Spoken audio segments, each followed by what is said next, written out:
a close start. You know, no one's sort of jetted out the blocks and gone to surprise anyone else. No, this looks a very tight race, doesn't it? And of course they've got the cocks in there, so we're expecting the steering to be a great deal better. And good to see Marlow in the fours, actually, because last year, obviously, they targeted the women's quad, and they swapped 2 blades for 1 in this J16 event. Usually, you'd kind of associate Marlow with very strong sculling crews, and they've made the final here in this J16 Cox Fours event, and are currently leading just by a smidgen, not by much. Probably about half a canvas there to a canvas over the crew on the far side.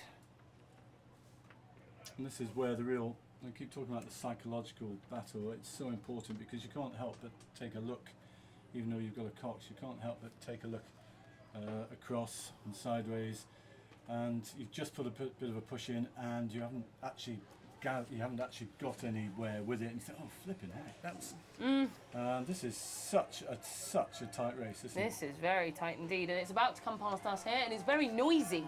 It's a very noisy race. We've got lots of support and lots of noise coming from the Coxes, and oh my word, I can barely choose between those crews, and I think it's Marlow just. But 500 metres in, the crews have settled. They're at their sort of base race pace.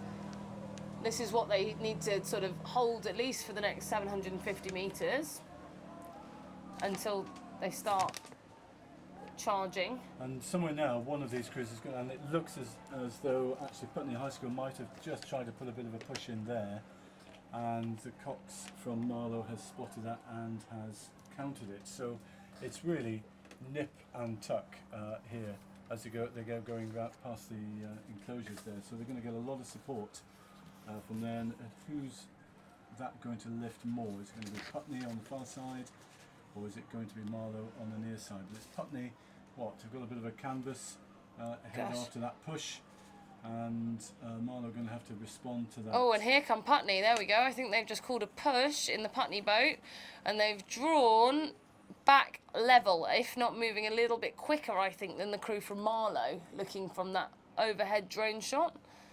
Look at that, absolutely bow ball for bow ball, and that angle in the bottom left just doesn't do it justice, does it? Because it really is neck and neck. Putney put the first push in, Marlow, and took about a canvas out of it. Marlow's now responded, they put their push in and you know, there, and they're almost level, but Putney have then pushed again, so it's really exciting. Well, so exciting. And you know what? It's actually the Putney Cox that's probably got the advantage, being slightly behind, because he's got that sort of target to drive his girls on, because the Cox in the Marlow crew isn't able to see what's going on at the crew next to them in the Putney boat. And so having a little bit of a sort of peripheral vision of what's going on in Marlow's boat, I think, has maybe just brought them back on terms. And this is an important part of the race because their aerobic capacity will be just about to run out, and they're going to have to switch to the anaerobic energy. Martin can tell us a lot more about that as a lecturer in physical education and dance.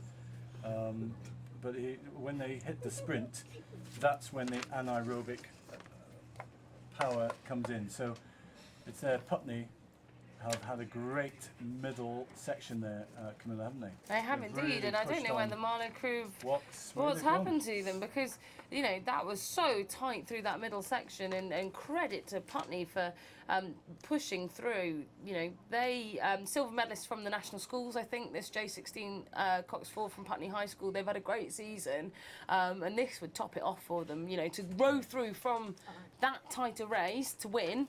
It just makes it all the sweeter, doesn't it? A win's a win, but... And the head teacher will be absolutely thrilled because she is an ex-Cox, taught at Shiplake College, and she's really brought, she's once rowing to be the best it can be at Putney, and she'll be thrilled. I have no doubt that she'll be here supporting her girls.